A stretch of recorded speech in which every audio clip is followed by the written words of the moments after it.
Hello, hello. Hello. Welcome back to the Quality Control Chicks. And today we have a pretty obvious example of what we're going to talk about today. Can you guess? I mean, if people are watching, if they're listening, you won't know. We'd have to insert a little drink Coca-Cola. It's great. Put Baileys in your coffee if you're an alcoholic. And then, I guess as a descriptor, because, podcast, we often have, like, what do you even call this? A script stand? Yes. Music stand. Right. Set up between us if there's anything we have that's on theme for the episode. And we have E.T. and The Truman Show on VHS, as well as various Halloween candies, Coca-Cola, and if it's on camera, it might not be a Heineken and some Tim Hortons coffee. And Mill Street Organic. And I'm also drinking another Heineken. And as well, because not just alcohol, real Canadian spring water. Lame. I know. That's not really a good ad, but... You can get water from the tap. I don't need to promote that. And I mean, if we really wanted to, we can also say... Oh, yes. Sony headphones. But if you haven't guessed it already, today we are doing an episode on product placement. Yeah. And, you know, every example you can think of in your favorite movies... and TV shows, and everything in between. Yeah. Also, I'm wearing a Bailey's t-shirt, and Janae is wearing a Coca-Cola t-shirt. I definitely prefer Coca-Cola. That's not just me. Over Bailey's, or just, like, over Pepsi? Over Pepsi. Yeah. I guess I should say that closer to when we're going to talk about Pepsi a lot in this episode, sure. Because we have a lot to say on Pepsi. Yeah, for those of you that weren't a fan of our Madam Web episode, I'm sorry. It comes back up in this one because they had a lot of product placement, so that's their own fault. All right, I get to it. Yeah, it's been a minute since they've recorded. Can you tell? Yeah, I was working a lot. We haven't gotten together in a while for podcasting. You've been working. I was on my honeymoon for 2 weeks. Yeah, so it's been busy. Crazy. Mm-hmm. How was Ireland? It was good. Actually didn't drink any Baileys when I was there, weirdly enough. Had a lot of Guinness. I know. I'm kind of surprised you're not wearing the Guinness shirt. I feel like... It's a sweater. Oh. So I was going to, but it's really hot in this room and outside. It is brutally hot right now. I wasn't going to do that to myself. Drank a lot of Guinness. It really does taste better in Ireland, I gotta say. It's a good advertisement. Yeah. We went to the Cliffs. We stayed in Dublin. Did the Guinness tour, did a Jameson tour. Oh, I should have worn my Jameson hat. Ooh, yeah. Damn it. I know, that's why I was like, I feel like this episode is perfect for you because you do have a lot of product clothing. I do. I'm a walking billboard. I was wearing my Obsession t-shirt before this. Nice. I was going to wear that. And then you showed me a picture of you wearing the Coca-Cola shirt. And I was like, I should do something similar. So yeah. I was like, because I do have like some merch for like, obviously for like albums or like something like that. But I'm like, I actually don't own anything with like a product logo on it. So this is a shirt I'm borrowing from my husband. He's the one who loves Coca-Cola. Yeah. And the shirt is huge on me, but... No, that's the style. I know, it is kind of the style. It's not really me, but I do love Coca-Cola. I thrifted this in Kensington Market like 5 or 6 years ago. Nice. So it said it was an extra large, so I was like, maybe it's a kid's extra large, but then I'm like, why would a kid be buying a Bailey's shirt? So it's still confusing to me. It fits like a large, but I don't know. Nice. No judgment, I guess. Yeah. Before we get into examples of stuff, there was a quick QC thing I noticed recently. Maybe I'll do a short video about it if we're getting desperate for content. But Jack and I watched The Backrooms the other day, and I texted you that there was a really bad QC thing. It's not a spoiler. Okay. Because I know you haven't seen it yet. Yeah, it's on my list. I really want to see it. I thought it was okay. Of the two, like, big... like horror content creator directed horror. I think Obsession was better.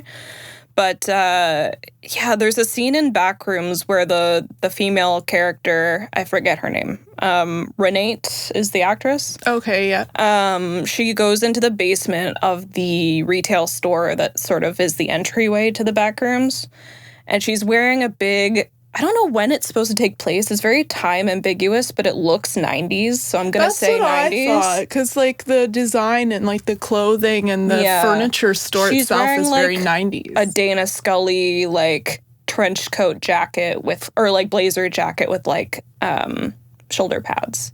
Yeah. And her hair is tied back, and she walks down, and she's discovering all of the, like, research that Chiwetel's character, I think that's how you say his name, was doing when he found the back rooms. There's, like, a whiteboard set up, a bunch of papers everywhere. And then it cuts, and I'm assuming there was a scene in between these two that they just ended up on the cutting room floor. Suddenly her coat's off and her hair's down.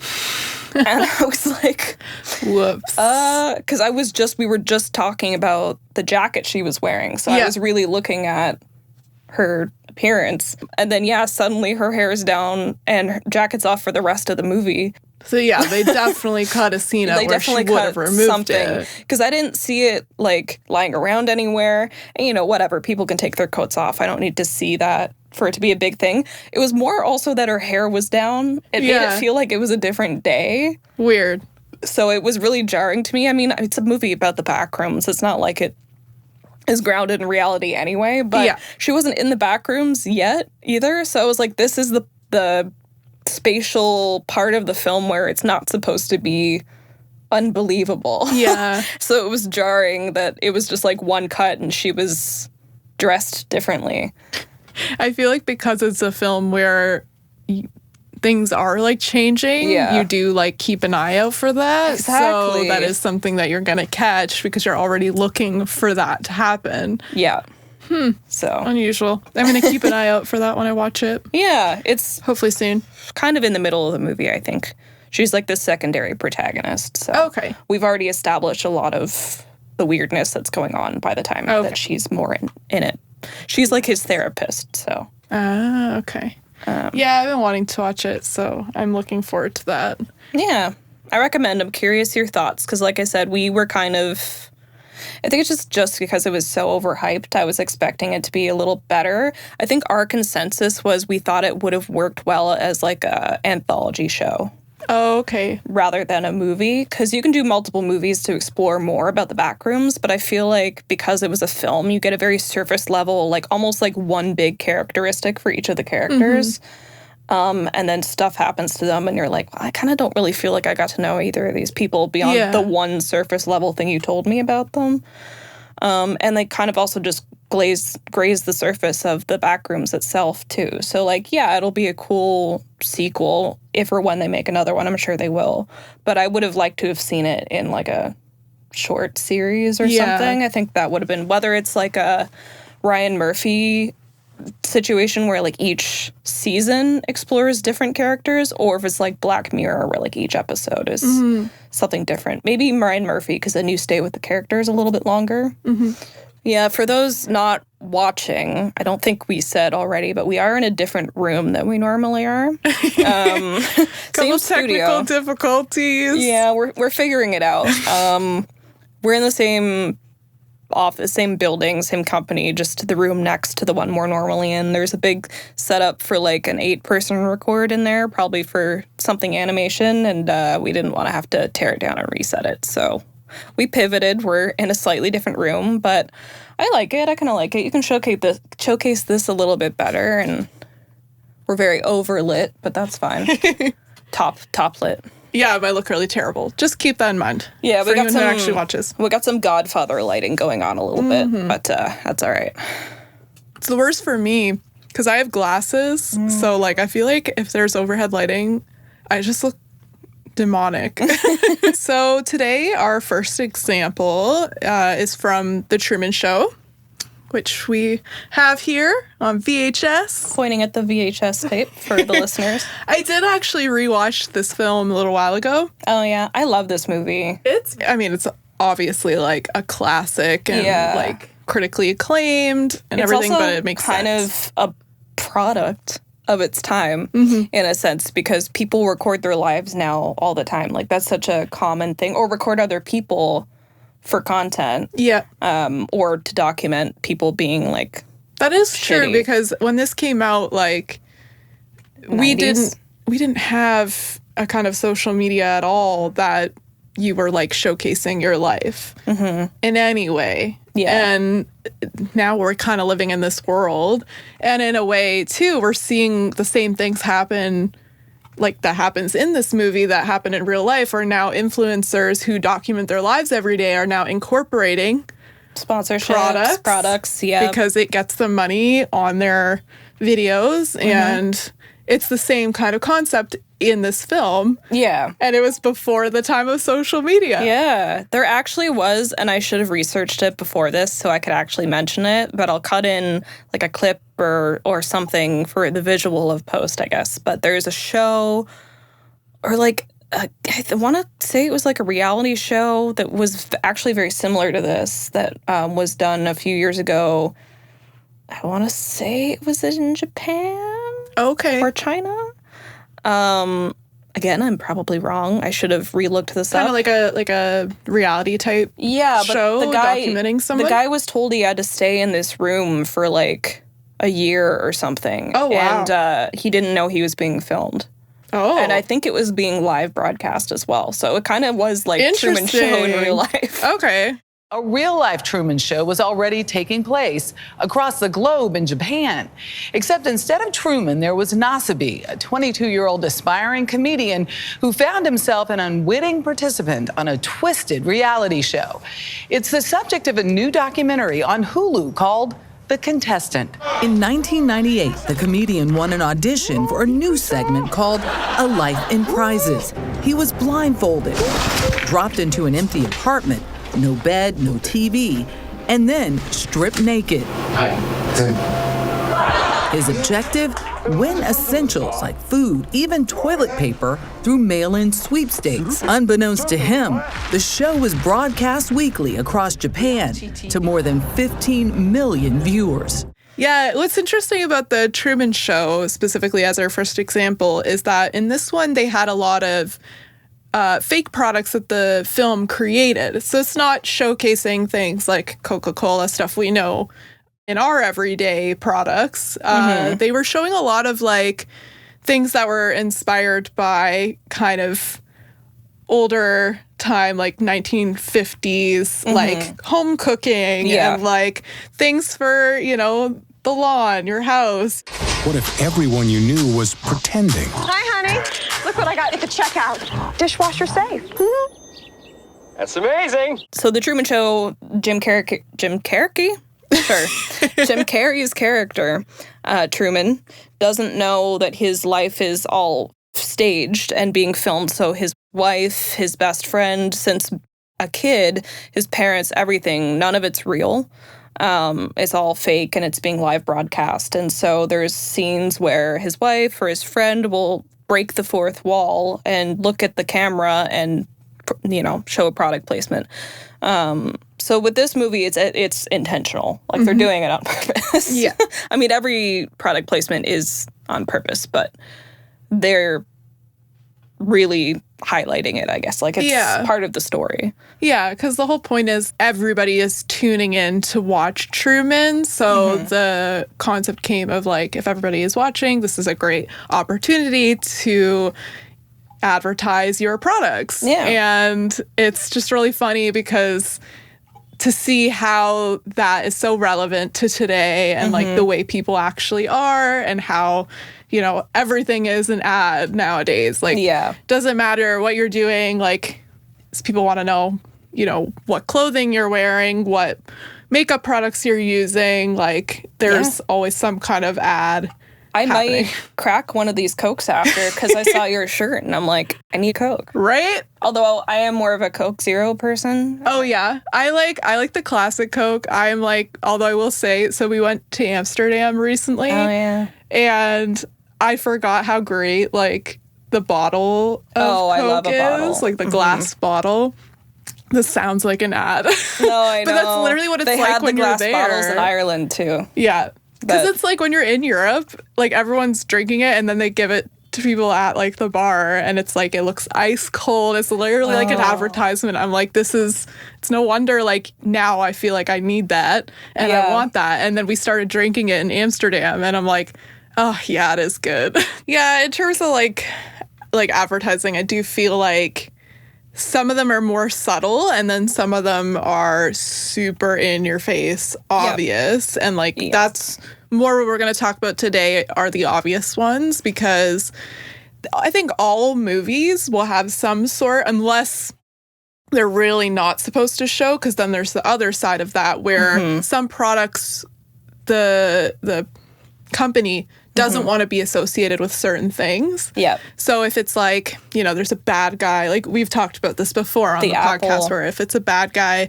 having like, they were having a Coke or something or using, what is it, Apple product Apple products, they wouldn't be allowed to. Yeah. They're usually told, no, you can't do that. And then they have to, what we call in the industry, Greek everything. So you cover up the logos or you turn them away. So instead of facing camera, you're going to turn them so that you're not seeing. That's funny that you did that. My gosh. It's the same on both sides. They did that on purpose. It's an organic lager, and on this side, it's also an organic lager. That was awesome. I didn't even know that. Wow. Yeah, it goes all the way around. Can't really Greek that one very well. But if it was something Could like with my that, hand. Yeah. Or, that would be a case too where art department might be tasked with making a fake beer can or a fake label for a brand, an in-universe brand, so they can put that on whatever. So, yeah. But generally, most films will have it one way or another, whether it's obvious or not so obvious. Yeah. But yeah, all the examples we're going to say are very, very obvious. Yeah. And the purpose is to make sure you see it and you want to buy it. Yep. I think that's a good segue into the Madam Web. Yeah. Dun, dun, dun. We're not dun, dun, dun talking about Madam Web. Ooh, that was a good one. Thank you. That was off the cuff. Proud of myself. Yeah, Madam Web. Oof. I mean, obviously we talked about it a lot, but we're going to bring it back. We'll talk about it again. It was Pepsi the movie. Literally. Like, I made a joke in our notes that it should have just been called Madam Pepsi. Yeah. Because she wasn't even Madam Web in the movie until the last, 5 minutes. Pepsi was more prevalent than her actual, costume and being a superhero. Yeah, so. It was very in your face in so many ways. Yeah. Whether it was the literal logo, a can, or even color scheme. Yeah, you know what? That's one I noticed when I was putting this in the outline. When I was looking at screenshots, I was like, everything is blue and red and white. But literally the color scheme of the movie is fucking Pepsi. Yeah. Fully sponsored. Yeah, because even if there's nothing visually in the frame, you're constantly still going to be subconsciously thinking Pepsi because everything's blue, red, and white. Yep. It's also American It's also colors. very American, yeah. But yeah, the Madam Web one makes me laugh because literally she gets blinded because of a giant Pepsi Cola sign at the end of the movie. Spoiler alert. If you care. Yeah, there's better Marvel movies to watch. At this point, that movie needs to be spoiled. Yeah. So that you don't have to sit through the entirety of the film. Yeah. Yeah. I will say also before we move on to our next examples, they did actually, obviously this one was very intentional. Dakota Johnson almost drinks a Pepsi in so many scenes. I'd like to point out she does not actually drink the Pepsi ever. I think we talked about that in our breakdown of stuff for that film too, but she's always just playing with the top of it. But yeah, she never drinks the Pepsi, which I think is funny because you're blatantly promoting it when you want her to drink it. It kind of goes against the whole product placement point is you want people to be not only holding the product you have, but actually enjoying it. Yeah, because continuity of a can doesn't matter. You can't tell how full it is, so they totally could have had her drink some. Yeah. But I was going to say Pepsi also did a tie-in, like, collaboration with actual Pepsi cans and had, like, the characters in their suits on the cans as a promotional thing. Oh, so interesting. They did that, too. But whether that made people want to buy Pepsi more, I don't know. I'm still a Coke person. Same. Coke Zero all the way. Remember that ad at the movie theater that was for Coke Zero and the brain was like, I could go for a Coke Zero? No. Oh. No. Hey, what are you guys drinking? Oh, we're drinking Coke, mate, aren't we? No, you're not. It says Coke Zero on the bottle. You know, we don't like you, Eyeball. You know why? Why? Because you're a big, fat liar. I am not fat. For your Coke taste, 0 calories. I loved that ad. It worked on me. Now every time I buy one, I'm like, I'm going to have a Coke Zero. Oh my gosh. No, I don't remember that. I'll find it and show it to you later. Or maybe I'll cut it in here too. If I find it. I'm sure I can find it. All the advertisements. By the way, this episode is not sponsored. Yeah. We are not sponsored. We don't make any money on all the things we're going to be talking about. If any of the brands, Bailey's, I don't know if you can see the Tim Hortons down there, Coke, Reese's, Kit Kat, Coffee Crisp, O. Henry, Smarties, if any of you guys want to sponsor, we'll we talk about this a lot. We usually drink beer while we're doing this, but we drink a Coke for the bit. Here we can cheers and make sure the logo's facing out. Oh, shit, yeah. I mean, you're pretty safe that it'll be. Yeah, I know. It doesn't matter which way I have it. You can see it. My Heineken kind of wraps around and then has nutrition. You also can't really tell. I feel like the star is the thing. People, the red star with the green. Oh, yeah, for sure. Heineken. Did not go to the Heineken place in Amsterdam. Why'd you even go then? I know. We wanted to. Just didn't have enough time. That's fair. You're forgiven. It's so funny. This whole thing is just going to feel like one giant ad. Yeah, I guess we should have said that at the beginning. Not sponsored. This video is not sponsored by any of the products we are going to talk about. Unless you want to. Transformers. All of them.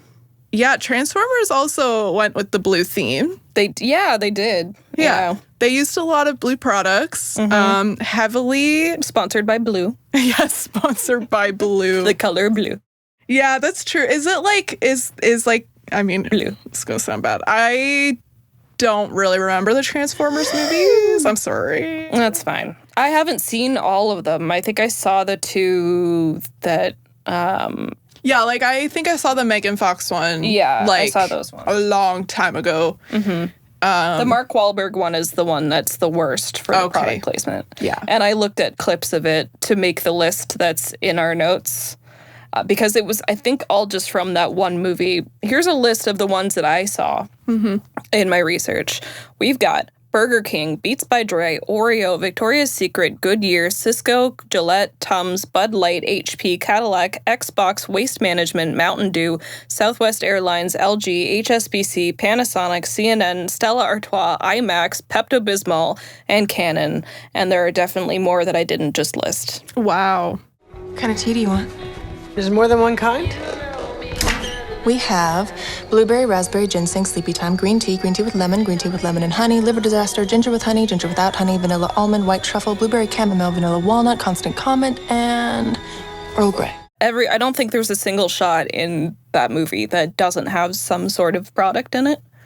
But you're right, a lot of them are blue. Yeah, blue seems to be an overarching theme with their ads. Bud Light, I think, was the most consistent. So I think what's funny about a film like this is a lot of the time when they do the advertising, it's like it's clearly supposed to be geared towards the audience. Mm-hmm. In this case, Transformers is more predominantly men are watching this film. Well, yeah, Megan Fox was in the first two. It's mostly guys watching it. Like a man's film. Yeah. And so a lot of the advertisement is indicative of that. Like you can see that it's a lot of things that only men drink Bud Light to the manly man.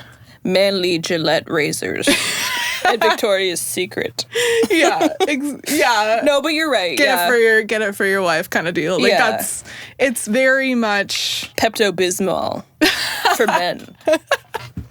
Okay, you're changing my point. No. Gonna sound right. Your point is accurate. It is. They're guys movies. Like, yeah.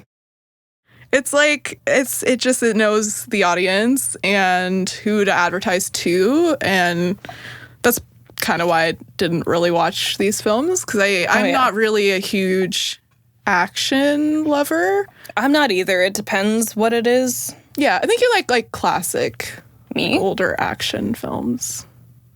You like a lot of funny, I guess, comedy, like Hot Fuzz. Hot Fuzz.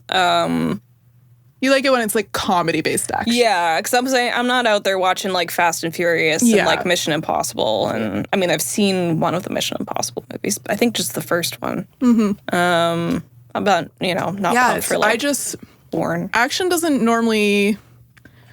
It's not normally my main pick of films to watch. So, yeah, I'm sorry I did not watch these films. I only watched the first one. I think I may have seen parts of another one, but I can't really remember. Yeah. And I mean, seeing how much advertising is in it, it's like, don't think I'm going to. No. Or, hey, I was going to say for the Madame Web one, you could turn it into a drinking game and just take a shot or a swig every time you see Pepsi. Just watch the Transformers movies and take a shot, swig of whatever every time you see a product placement. So it has to be Bud Light. That's so true. It does have to be Bud Light. Like, if you're going to watch Transformers, and I guess, Yeah. every time you see Bud Light, you have to drink Bud Light. Yeah. Chase it with some Mountain Dew and some Tums. Yeah. That's a horrid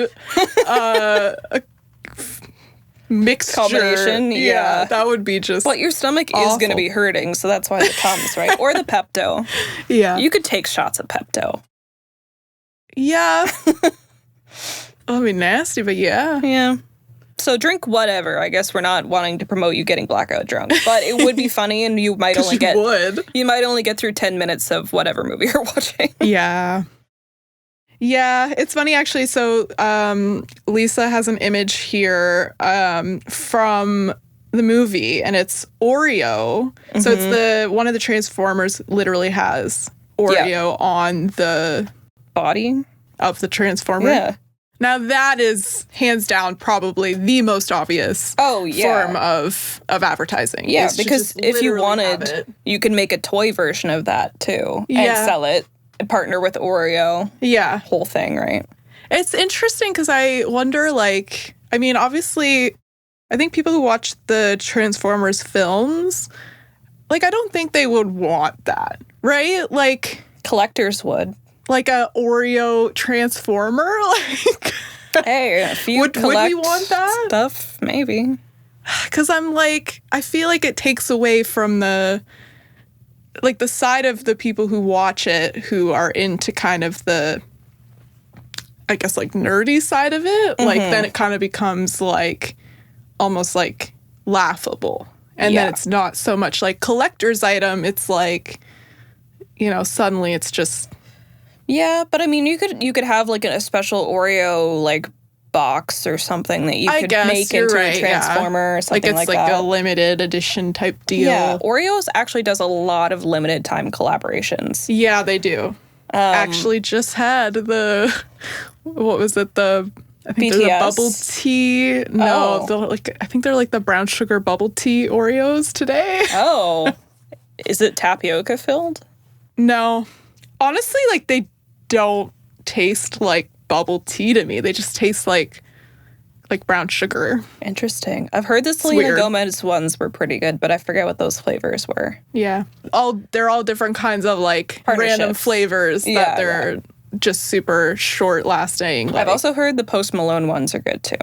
Post Malone Oreos? Yeah. There was Lady Gaga ones too. Oh my God. And BTS is the most recent one that I know of. The next example, you're going to hate me. I have not seen this movie before. Oh, what? Yeah. Are you serious? Yeah. Well, I know what we're doing at my place. We are going to have a Josie and the Pussycats movie night. And we're going to drink Coca-Cola and order McDonald's. Yeah. Well, the thing is with this movie, and this is why this is kind of a different example from, like, Madame Web and Transformers. It's more, this one is very much making fun of the industry that is constantly using product placement. Like, while also still promoting those products. So yeah, it is. But it's an interesting film because it doesn't promote it in a positive way. Like, a lot of the times with product placement, you want your product to be like, yeah, this is great. Like, you should have this. And then you want it to be associated with the main characters and it be like a happy thing that they want. But in Josie and the Pussycats, it's interesting because they actually portray all of the product placement as a negative thing, which is kind of not what these products would normally want. So it's a very unusual example. They actually kind of do the opposite. It's not a spoiler to the movie if you haven't seen it, but when they get signed by this label and they're getting bigger and they're getting this company's promoting them, they start feeding in all this product placement. Yeah. And, you know, they're just like, oh, we're getting famous. And so they're not really noticing like how much this is influencing their lives. Right. And that they are being influenced. And the whole thing about it, is it okay if I talk about it? Because I feel like it is a big example. It's a podcast. That's fine. I had to look at clips and screenshots. Okay, so you do know about it. Yeah. Okay. I mean, I'm just saying it's funny that you're saying that they were like tricking them into it, and I'm looking at a picture of one of them sitting in a literal Target-themed hotel room. Yeah. So. Yeah, the whole thing is they start slowly trickling in all of this advertising into their lives. And the whole point is they're putting subliminal messaging in the music to get people to buy products. I think I did know that. Yeah. So okay, I'm glad I'm not spoiling it. Also, like, I haven't seen this, but I'm also of the thing where it's like, if it's not like a big movie, it's been out for a while, so... Yeah, and it doesn't, like, take anything away from the movie. Like, it's the most rewatchable movie. I could watch it over and over again, because the writing in it is just so good. Like, every time I watch it, I'm like, this is just such a perfect movie. I love it.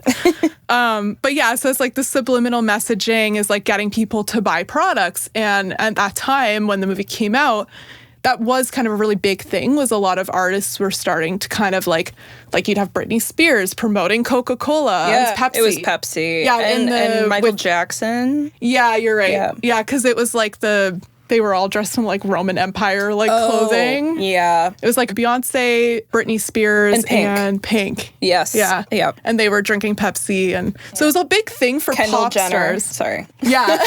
Way later. And the pop star Kendall Jenner. She stopped war with Pepsi. Did she though? Did she? Do you see any war going on? Like, no, we don't have to get into that. Yeah, we're not going there. Never mind. It's a great film because it touches on what was happening in pop culture at the time in terms of advertising and trying to really use celebrityism to push products. Yeah, which is still a thing. Yeah, yeah. And that was kind of the time when it was really, really stepping up. Like early they 2000s. were really like, okay, we're going to push anyone who's popular. We're going to have you promote something. Yeah. Yeah. So this film, like, it had like it was kind of saying that all that was in a negative way, because what happens in the film is once Josie kind of like realizes what's happening, like they definitely like are like, we don't want to be involved in this. Yeah. This isn't right. Yeah. So it's kind of an interesting film to have real products, unlike Truman Show where they're fake. Yeah. This one they're like, no, we're promoting like real products, and they agreed. I guess meta about it. Yeah. It was probably the most surprising use of product placement like that I've ever seen. Yeah, that's true. Wow, I'm happy with this example find then. Yeah, it's a really, really good one. And we're going to watch the film. Yes, we'll watch it. I think it ties in pretty well to the next one on our list, which is Wayne's World. Because that one's also meant to be satirical. Wayne's World. Party on. Excellent. It's like people only do things because they get paid. I just rewatched this too recently. Okay. So that's why this episode was kind of perfect, because I rewatched a lot of these films recently. So. Yeah. This one has blatant fourth wall breaking nods to Doritos, Pizza Hut, Reebok. I don't know what New Print is, and Pepsi. Yeah, there's this scene, so same deal as Josie and the Pussycats, when this production company comes to Wayne and Garth and says, you know, we want to make your show into something bigger and get it to wider audiences.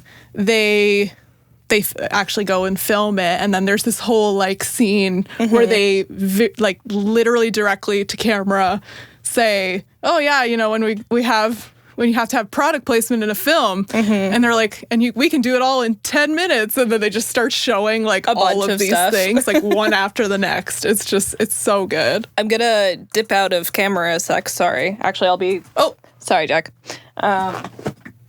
All right, I'm back on mic. I have a Pizza Hut disposable camera. Whoa. I bid on an animal shelter charity auction a box of Pizza Hut, like Christmas Pizza Hut stuff. That's amazing. And we had a couple of shots left on here, so I've been trying to use up the rest of the film. And I remembered to bring it because I knew one of the examples had Pizza Hut in it. That's so cool. It was a big hit last night. Everyone loved the Pizza Hut disposable. Oh my gosh. It's like a Christmas one, too. Yeah. Well, the box I bid on was like Christmas Pizza Hut. So there was pizza string lights in there, like comfy socks. There was a candle thermos. Gosh. That's awesome. I think there might be a picture left on it, so we should take a selfie. If I can get us both in there. Hopefully that took. I think it's empty now. Yeah, now it's empty. So hopefully that actually took. But I don't know if we'll be able to fit it up here. I can put it down here. Yeah, that's empty. Yeah, perfect. But yeah. Not sponsored by Pizza Hut. Not sponsored by Pizza Hut. Though that would be great. I love pizza. Please sponsor us. Yeah, the Pizza Hut. So the funny thing, too, about Wayne's World is, and I, like, on my rewatch, like, I had a moment of kind of, because I always thought that Wayne's World was Canadian, that they were, the two guys were Canadian. It was an SNL bit, right? Yeah. They were supposed to be very Canadian. They played hockey. They would go to Tim Hortons. They were like, Tim Hortons. You know, they were, and then even kind of the accents and the way they act supposed to be very like Canadian. Contrary to popular belief, because Mike Myers is Shrek, he's not Scottish. No. He's Canadian. Very Canadian. Very Canadian. Yeah. I think his parents are Scottish, because I think he's doing, he's like copying pulling from somewhere. I think so. Okay, that makes sense. Yeah. But so on the rewatch, I'm like, wait a minute. They changed it to be American, so that they're actually from, what is it called? Aurora in Illinois. There was an Aurora, BC or Ontario? There's somewhere in Canada. There is Aurora, Ontario. That's where it was originally supposed to be. No, that's okay. Yeah, it was supposed to be like originally they were supposed to be these two guys from Aurora, Ontario, and it was supposed to be very Canadian, and that was the bit. And then I guess when the film got picked up, they wanted to change it to be very Americanized. Like, no, America sells better. This is why movies like Nirvana, the band, the show, the movie are important for our culture. Because that is so Canadian, and you can't make it America. That's a Canadian movie. Exactly. It's like, I feel like now I'm glad to see that finally there's more light being shed on like Canada and Toronto too, specifically. Like, we're cool, okay? It's like, we're like a little New York. A lot of stuff films here. Why can't stuff also be set here? Yeah. Why do we pretend it's something else? Right? Watch our other episode about that. The funny thing in the movie, though, that I was like, obviously they're still trying to like nod to Canada, is there's a scene where they go to this donut shop and he's like, oh, can I get 20 crullers, please? Oh, and nice. I'm like, it was definitely supposed to be a Tim Hortons. Yeah. And instead they just changed the shop. But in the shop, it's like hockey themed too. Oh, okay. Yeah. So it's very like, they're like, okay, we're still thinking of you, Canada. Yeah, it's a nod. That's nice. Because, like, It makes me, again, with the Nirvana example, too, is like they purposely set the scene where they're buying. I'm not going to get into the whole premise of the movie. You should watch it. Janae worked on it. Look for her name in the credits. We've plugged it before. I will always plug it. It's a great movie. The scene where they're buying the pliers for their big scheme to jump into the Sky Dome. They made sure it was Canadian Tire that they went to because Canadian is in the actual name. Yeah. So it's not like Home Depot or Rona or something, which Rona might actually be Canadian. I don't know. I think Home Depot's not. Yeah. But they made a point of it being Canadian Tire because it's unavoidably Canadian. Yeah. Exactly. Can't get around that. The next example we have, if I recall correctly, is E.T., which I don't know why it never really occurred to me that this obviously is product placement. Yeah, it is. But 100%. It's subtle, but it's not subtle, or maybe I'm wrong. Janae's pointing at the Reese's Peanut Butter Cup that we have placed purposely on top of the E.T. VHS. This was a last-minute set decoration while Jack was setting up microphones idea, so I kind of had sourced from what was around the studio. They had a big glass jar of Halloween candy. Nice. So I'm sorry it's not Reese's Pieces. It's Reese's Peanut Butter Cups, but it's the same brand. So it's like woven into the story because they're like E.T.'s favorite candy. So they've made it like characteristic of the like main... the movie's called E.T., so it's E.T.'s favorite snack is Reese's Pieces. So, and you know what, by the way, and then maybe this is controversial, maybe you agree with me, it's fucking Reese's Pieces. It's not Reese's Pieces. Oh, no. People say Reese's, and I'm like, no, the whole point is that it rhymes. Yeah, Reese's. Reese's Pieces. I didn't even know people were saying it the other way. So many people say Reese's, and it annoys the shit out of me. No, definitely Reese's. Not that. Not that. No. But yeah, it's in the movie. I remember when I saw it as a kid, I remember when the detectives who were trying to find the alien, they were like putting them out and like leaving them. And I remembered distinctly as a kid being like, those look really good. Like it got me as a kid. Like I'm like, now I want Reese's Pieces. Great product placement because it wasn't like in your face. That's what I mean. Like it probably was, but for me, it was just it doesn't feel as egregious as some of the other examples. Even maybe it's because they made it a character's favorite snack, and it just is so endearing that it's E.T.'s favorite snack, not Elliot's. It's like his favorite snack. Yeah. So, as opposed to, like, I'm eating Pizza Hut. It's just kind of like, oh, this little cute alien likes Reese's Pieces. I like Reese's Pieces. It's an alien's favorite candy. Yeah, so if they ever come to Earth, because they are real and we have evidence of it now, we'll offer them Reese's Pieces. Okay, I will say, though, if aliens look like E.T., I might be horrified.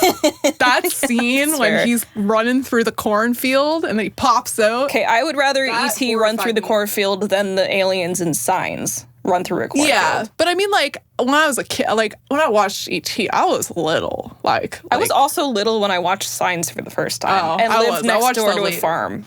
That would be scary. I love that movie. It is great film. But I'd rather a bunch of E.T. aliens over a bunch of, like, giant, like, grays with the big eyes. And, I mean... Did you ever see the photo promotion of Steven Spielberg posing with the E.T. animatronic? No. And they're like the most weirdly seductive photos ever. What? I will cut those in. You will find them and cut them into that God. Because I saw it the other day when I was like looking up this stuff, and I saw like someone posted a photo of it, and it was like, why was this the idea for promoting the film? Like, why was Steven like literally they're like caressing each other and like holding each other, and E.T.'s got his arms around him and he's like touching his face like I hate that. Like it's so funny. It's so good. E.T. He looks kind of crusty. He looks a little. You know what I saw? You know what I saw recently? Somebody asked Steven Spielberg, and I'll cut this in. I think it's because he was Disclosure Day just came out, and so he was doing press, and someone asked him, they were like, this is just a silly personal question, but I have to know, is E.T. slimy or dry? This question is not original, and it is probably only for me, but was E.T. slimy or dry? E.T. What a wild question. E.T. was a little moist. Okay, moist, but I've never been asked that question before. E.T. never had the tendrils of drool. Right, no, it's true. We didn't go that far. I don't know. I thought it was an interesting question. He looks crusty to me. He's like wrinkly and like... He's a puppet, right? He looks like someone's granny who sat out in the sun too long. If that doesn't make you want to buy Reese's Pieces, I don't know what does. I never thought E.T. was cute. I'm sorry. It's a cute movie. I love the movie, but I don't think he's cute. I loved E.T. and Alf and all those little... I liked Alf. Even though Alf always tried to eat cats, which I didn't like. Yeah. Don't eat cats. Gremlins was my preferred. They're not aliens, are they? They're just little creatures. Alien, aren't they? They're just little creatures. Little Howie Mandel creatures. I always assumed they were like an alien because of the way they morph and turn into things. Like they were from somewhere. I guess, you know what, I've never really thought about it. And I watch that movie every Christmas because it's a Christmas movie. Yeah, I always thought they were like a creature alien. Maybe they deal. do say in the beginning, I don't know. Because there's technically... What do you think? Yeah. Leave do a you think that comment down Gremlins below. are aliens or just fictional creatures? And is Gremlins a Christmas movie? The only correct answer is yes. It is a Christmas movie. He gets the Mogwai for Christmas. Yeah. It's Christmas. They attack the Christmas decorations in the house. Yeah. If Die Hard is a Christmas movie, which I also stand by that, Gremlins is also. I think we had this debate. We talked about the crew member who was in the Christmas tree in Gremlins. Oh, yeah. But I stand by what I said. It's a Christmas movie. Yeah, it is. Unlike the next movie we're going to talk about, that is... I love the first Zombieland movie. Me too. It's a fun rewatch. Very well written. Yeah. And obviously Hostess is the big example for this one. And I guess kind of like E.T. Wow, these are flowing together really well. Yeah. Like E.T., Tallahassee is Will... Why am I blanking on his name? What's his name? Woody Harrelson. Why was I going to call him Will? Woody Harrelson's character, Tallahassee, his thing that he just wants a Twinkie to the point where they come across a Hostess truck that has been abandoned and left on the side of the road, and he's upset that it's full of a different kind of Hostess snack. No balls! Where's the fucking Twinkies? Twinkie. Oh. Enjoy the little things. Tallahassee got his Twinkie. And that he still can't get his Twinkie because, I mean, I don't think I would like Twinkies. I don't really like stuff that's got a lot of filling in it. But I like that shit is so artificial. It's going to be good through an apocalypse. Yeah, I liked them. If I got one in my lunch for school, it was like... That was like that day was made for me, you know? My day would be ruined, I think. Really? I love them. They're so synthetic, and I feel like it's one of those things that I feel like you might have as a kid, and you're like, yeah, it was good. Yeah, and then you have it again as an adult, and you're like... Yeah, to be fair, I haven't had one in a long time, so I couldn't tell you how I feel now. But when I was a kid, it was like, holy shit, this is... like groundbreaking. And it is true that because the joke of Twinkies was always they are so synthetic that they will last a really long time. So the idea was in this apocalypse, a zombie apocalypse, that if there is a snack that would still taste good in a long time after, it would be a Twinkie. Yeah. So it kind of had this it's like kind of a funny advertisement for themselves. It's a funny runner because it is a big characteristic of that character that he is, no matter what they're doing, he is looking for Twinkies. Yeah. But yeah, I love that example. It doesn't make me want a Twinkie because I don't like them, but I like that it's part of the movie because I think it's funny. Yeah. Well, who knows? Maybe I'll try a Twinkie again soon and I'll update on whether I still like them. We should have Twinkies and drink Coke or Pepsi and watch Josie and the Pussycats. Yeah, let's do it. It passes the McDonald's test. Do you know about that? The Twinkies or McDonald's thing? What? If you leave McDonald's out for like extended periods of time, it like doesn't mold. Yes, yeah. I have heard that. Yeah, I feel like the same thing with Twinkies. Yeah. But another fun segue into our next example, speaking of McDonald's. Yeah. I forgot about this one, and I love this movie. Yeah. Spy Kids. Literally, Spy Kids.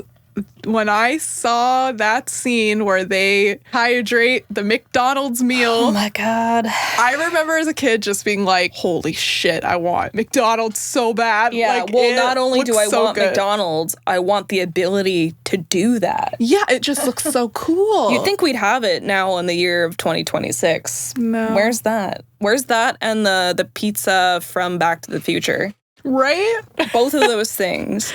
Yeah, we're kind of slacking on the technology we actually want. I know, yeah. Fuck AI. I want to be able to, make a Big Mac out of dehydrated mush. Yeah.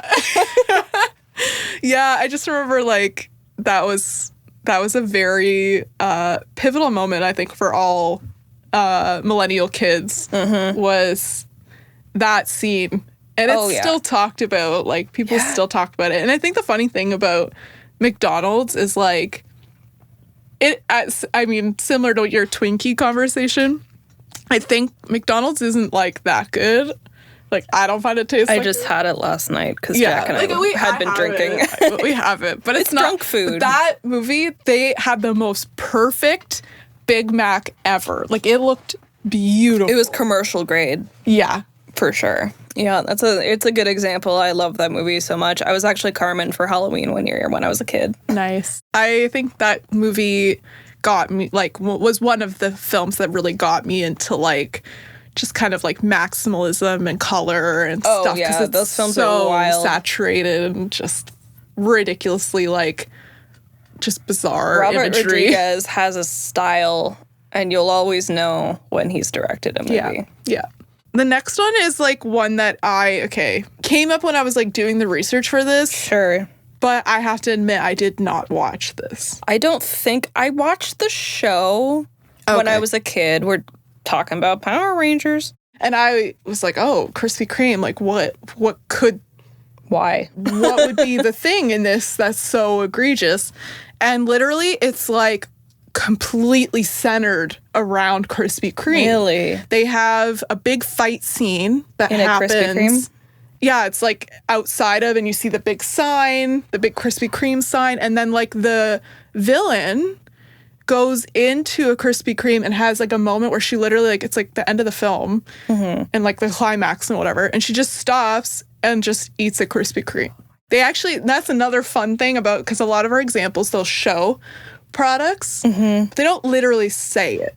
This film, they say it multiple times. They say, like, I want to eat a Krispy Kreme. What's it called? It's a Krispy Kreme. Krispy Kreme. This is a special place. Very special. Golden boy, I haven't found Krispy Kreme yet. I like when they have fun with it, though. You know what I mean? Like, yeah, that's like, it is making me roll my eyes. Don't get me wrong. But it is funny. Yeah. Because, like, here, why? Sure, why not? You know? I always want to eat Krispy Kreme. I love Krispy Kreme. Who doesn't? But I actually like their cake donuts best. Oh, I just love the original. The original Krispy Kreme is my favorite. And so, maybe I get it. Power Rangers movie, maybe I get it. Maybe we have to do a marathon of all the movies in this list and just eat the various products. I don't think I'm going to watch Transformers, but... No, we have to watch all of them in one night, I think. Never. And Bumblebee, the spin-off movie with Haley Steinfeld. Maybe I would watch that one. I heard it was decent. And the next one, also kind of quick example, from Castaway. They have, obviously, when he gets the delivery package, it is very clearly FedEx. It was like a smaller use of product placement, but it's still saying like, oh, this is E.T.'s favorite snack. Well, this is the best delivery service. I have a very funny thing that I realized when we just started talking about this now. an even more obvious product placement than FedEx and Castaway. Oh, what? Wilson. Well done! Yeah, that literally just occurred to me now as we were talking about it. Wilson! God, that makes me cry. I know it's an inanimate object, but it's still sad. That was his friend. Also, Rumham. Rumham. Yep. Because it's the Always Sunny parody of Castaway. Yeah. But like way more random because it's a rum-soaked ham that they put a face on and not a random volleyball. Literally one of my favorite episodes in that show. Oh, it's so good. So good. I'm surprised you didn't put that as one of your top 5 TV shows on the socials we just posted. Always Sunny. It was really hard picking. Yeah, I really struggled with a lot of them. Even after we posted our 5 to get to know me, like after I was like, but then there was this and then there's that. And I was doing that in every category. It was songs. Songs were the hardest for me to narrow down. Yeah. Also albums, because I'm not really someone who typically listens through full albums.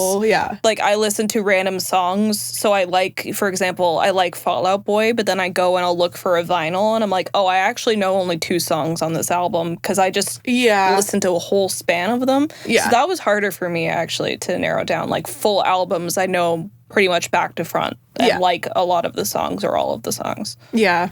Songs were difficult. Songs and TV shows. Because I like a lot of TV shows. Yeah, me too. Anyway, Eggos. Oh, yes, Eggos. And the one thing you can think of when you think of Eggos...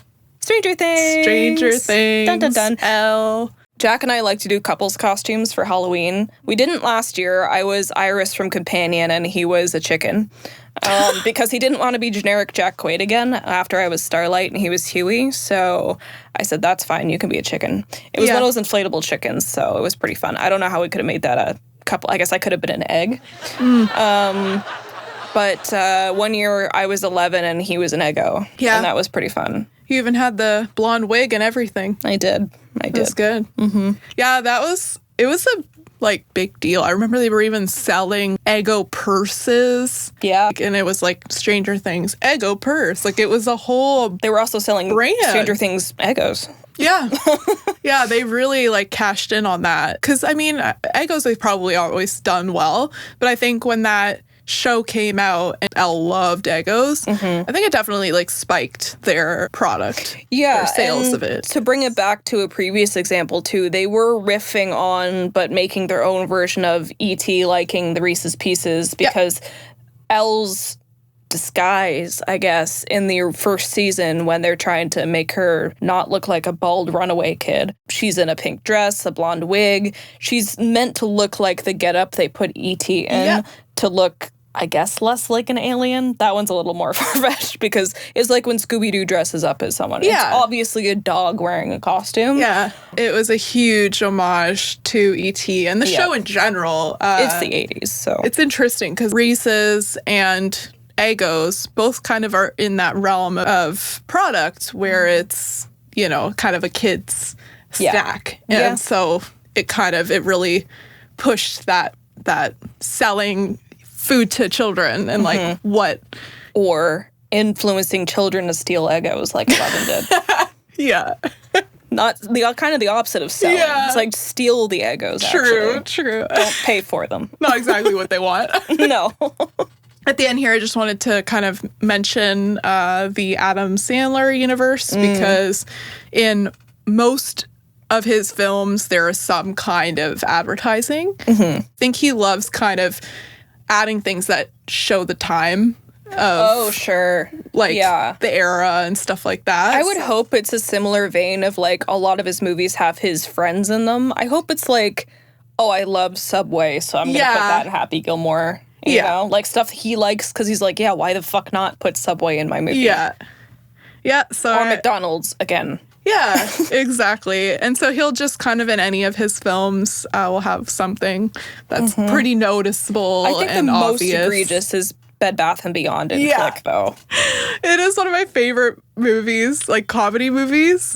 Because it's just It's also sad, though. That's what I mean. I was going to say it literally is one of those films that you're like, oh yeah, I'm going into this comedy, and then it's actually just like the most traumatic film. Like you're like, wait, why am I crying at the end? Like, this is so sad. We should do another episode on movies that are misadvertised, because you just made me think of The World's Greatest Dad. Oh, yeah. That Robin Williams is in, and how the movie rental store that I got this from when the movie came out had it in the comedy section because it's a Robin Williams movie. Not a fucking comedy, guys. No. Not a comedy. But even the marketing, the trailer makes it look like a Robin Williams comedy. Yeah. And it's not. It is not at all. That's bad advertising. Exactly. Well, if we're going to be QCing advertisement as an episode, it's probably going to be badly advertised. I thought it would be funny to talk about maybe talking about some fake products and advertisements. Yeah. Kind of like with the Truman Show example, where it's like something's clearly kind of promoted a lot and advertised, and that it ended up not being a real product. Yeah, because we sort of mentioned that a lot of the time, if they don't want to hide labels of stuff, art department will come up with their own riff or version on like a real brand, like Victorious and iCarly does the like Pear electronics, like Pear phone, Pear laptop instead of Apple. They can do that because parody law, and then it's not the actual brand, but it's like close enough, and you get what it is because it's similar. The phone was shaped like a pear. Like, why would you not want that? It was so cool. And I love that they made it like it's this whole world because it's in several of those shows. So it really felt like this real product that everybody was using that we should be able to buy. It was like that era of Nickelodeon universe technology that isn't real. I don't remember if it was in Drake and Josh as well, but I think it was Victorious and iCarly mostly. Yeah, Victorious, iCarly. The other one you have here is Krabby Patties, which, like, I think there's something to be said about featured foods in movies. I was just talking to someone the other day about the pizza in a Goofy movie. Oh, I wanted that pizza so bad. Which, like, it's not a specific brand of pizza. It just looks really good and makes me want pizza. Just so, cheese pull is endless. It's just so good. We're getting tacos after this, which will be nice, but now I kind of want pizza. Yeah, so I know. I'll be regretting that decision, but I'll still enjoy the tacos. Yeah, I think those are probably, like, my top examples. I didn't have enough time to kind of really look into those, but if you're listening and you have watched something and there was a fake product that you were like, I wish I could buy that, let us know. Sometimes they become real, like Letterkenny has their puppers, and they made it an actual beer you can go buy at the LCBO. Nice. Otherwise, I don't know why I'm thinking of a bunch of beer examples now. Jack and I are watching King of the Hill, and they have Alamo beer in that, which I don't know if is real. And then obviously Duff beer from The Simpsons. Yeah. So. Yeah, those are all great examples. I know you love your beer. Like, I do. Your get to know me is just you with a beer flight. I know. I was joking because, like, I just like that picture of me. I took it on our honeymoon. We went to a brewery in Ireland that you could get what was called a super flight, where you could have a flight size, which is like a little glass sample of every beer they had on tap. Yeah. And we're like, well, we're never going to come back here. We have to do that. So your get to know me is you with your dog Pudge, your Frenchie Pudge. And mine is me with 12 beer samples on my honeymoon. Accurate. Yeah. I have a cat that I love very much. Okay. Yeah. But I actually don't have a lot of pictures with him. Yeah. Because I'm usually the one taking pictures of him. Yeah. He just turned 15. And I did make sure I get a Polaroid with him because I love him. Happy 15th birthday, little man. Yeah, we love him. Because I always feel bad forgetting when we forget to do this in episodes. I'll explain what the levels are. When we did QC as a job right out of college, because, you know, that's the whole reason we started this podcast was because we did that for a job. It's something that doesn't really leave you. We still notice this stuff all the time. We had an actual leveling system, like a grading system of how bad to, like, not that bad a QC error would be. So we adapted that to the podcast. And what we do is we give it a 1, 2, or 3 level. A 1 is, you know, not that bad, service level. It's fine. Like, we might be like, you should probably change that, but this is probably fine. A 2 is like, you should look at it, let us know what you think. Like, and we're talking in terms of the client feedback. And a level 3 is like, no, you're going to get, like, potentially sued if this stays in your program, or it's an egregious enough mistake, like a black frame or a dead pixel or media offline, like in Yellow Jackets, stuff like that. So we adapted it for the podcast, and we do a recap at the end of most or all of the examples that we go over, and we put them on a 1, 2, or 3 leveling scale. I could have described that better. No, but. Great. Good job. Yeah, so this level for this episode is going to be a little bit more creative because these are all things they put in their films purposely. So it's not something that's going to get them, cut like we would with a level 3. Normally would be you got to take that out of your film. So this will be more like what we rate each instance based on creative use of like the product placement. An additional set of, I guess, 3 categories, which would be fourth wall breaking, and that being like Wayne's World and Truman Show. Stuff that's like, really in your face, like Madam Web and Transformers, and then other ones that are just kind of, more subtle, more well worked in, like E.T. Yeah.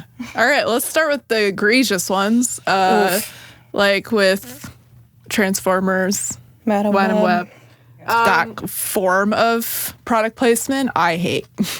I hate it too. Hate it. Because it shouldn't be what I'm focusing on when I'm watching the movie. Like, as much as Madam Web was already its own disaster, I shouldn't be, playing a game of spot the Pepsi can. Yeah. Or notice, researching this episode, that they literally color graded the film to look like Pepsi. Yeah. Or worked with all the departments to make stuff Pepsi colored. I love maximalism, but that was too much. It's too much. And I don't like it. So I would say it's a level 3 for me. It's a level 3, but of the 2, which do you think is worse? Well, again, I didn't watch Transformers, but all the examples that were listed and like that I saw stills of, I'm like, that one is pretty egregious. Yeah, I'm going to say Transformers is worse because Madam Web is going to be, I think, one of those cult classic movies people just rewatch because it's so bad, and I think it just adds to that. Yeah. It's still a level 3, but I think it's not as bad as Transformers, where they just throw shit at a fan to see what sticks. Yeah. Or shit at the wall. Let shit hit the fan. It's 2 different analogies, but you get what I'm saying. They're like, let's just put every brand that's ever existed in this movie. Yeah. And see who gives us money. And examples like for Wayne's World, Josie and the Pussycats, where it's like they're kind of fourth wall, obviously being like, we know we're purposely putting in advertisements here. Yeah. And I think Truman Show's in that too. Yeah, that's true. To a different degree because they're not real products. Yeah. I like when they do that. To me, it's funny. I like when there's a nod to that obvious social media pop culture moment of, well, here we go. We got to do our obvious. I mean, we did it in our episode today. Yeah. And I love it. I think it's funny. I give it a 1 because I'm like, don't take it out. Me too. Yeah. I think By Kids as well, I would kind of maybe put in that category too, because it's such a random throwaway that you're like, I guess. I'm not mad at it. I kind of thought it was a little bit like E.T. because it's kind of like, there are kids like McDonald's. Some of these sort of fall into some of like multiple categories, I guess. But I also give it a 1. I think it's funny. I like when our industry makes fun of itself in a way that isn't meant to be like degrading or nasty. It's just like, hey, this is a thing we're aware that's done and we're just going to poke fun at it. And yeah, exactly. It's just fun. And it doesn't really take away from anything. You'll remember it. Yeah. But yeah, I love it. Yeah, me too. And I think my favorite example out of them is probably, I think, Josie and the Pussycats. So I want you to because I kind of like the idea that it's like we were talking about earlier, it's kind of meta with it because it's like a lot of these examples, real products, but like you're slowly noticing more of the advertising as the movie goes on with the characters. Yeah. Speaking as someone who hasn't seen it, but I feel like that's valid. Yeah. Right? I think you'll really like it when we go to watch it. I think I will too. I hope so. And then you can do a little social media clip of my reaction. Your watching reaction. It. Yeah, that'll be fun.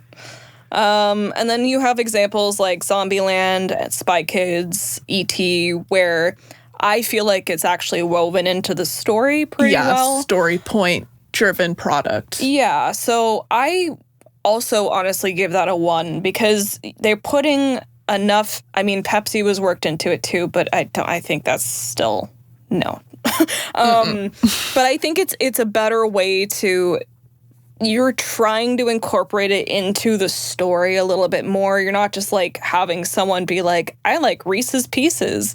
You're making it E.T.'s favorite snack. You're making it Tallahassee's favorite snack. You're making it Elle's favorite snack. Elle loves Eggos. Yeah, you're making it a character trait. It's not just a blatant, like, here's your product. It's like, it matters to the character. And like all people, there are things we do love. There are brands or products that we, as our, that makes us who we are, that we like. Yeah. And so I think if it's story driven, it's important. I like it. Me too. And I would say, I said earlier that I thought the Reese's Pieces one was more subtle because it was worked in as a character trait. I would say, honestly, because it was something we discovered while recording, Wilson. Obviously, because Wilson. Like, yeah. I don't know. I think that's I knew. One that we didn't even think of as an ad because it didn't feel like it. It was a character. Wilson is the secondary character of Castaway. You can't change my mind on that. But, yeah. I agree on that one. Yeah, so I think we got 2 1s and a 3. That's not too bad. I guess some of the other ones kind of fall in the middle. I guess that leads to the end of our episode. Yeah. Thank you for watching and listening. And if there's any that we missed, let us know. I'm sure we did miss some. And party on, Lisa. Party on, Janae. Bye. Quality Control Chicks podcast is produced and co-hosted by Lisa Cumming and Janae Perez. Audio mix and master by Jack Rudy. You can follow us on Instagram at Quality Control Chicks Pod for BTS, bonus content, and clips. You can give us a watch or listen on Spotify or Apple Podcasts or anywhere you listen to your favorite shows.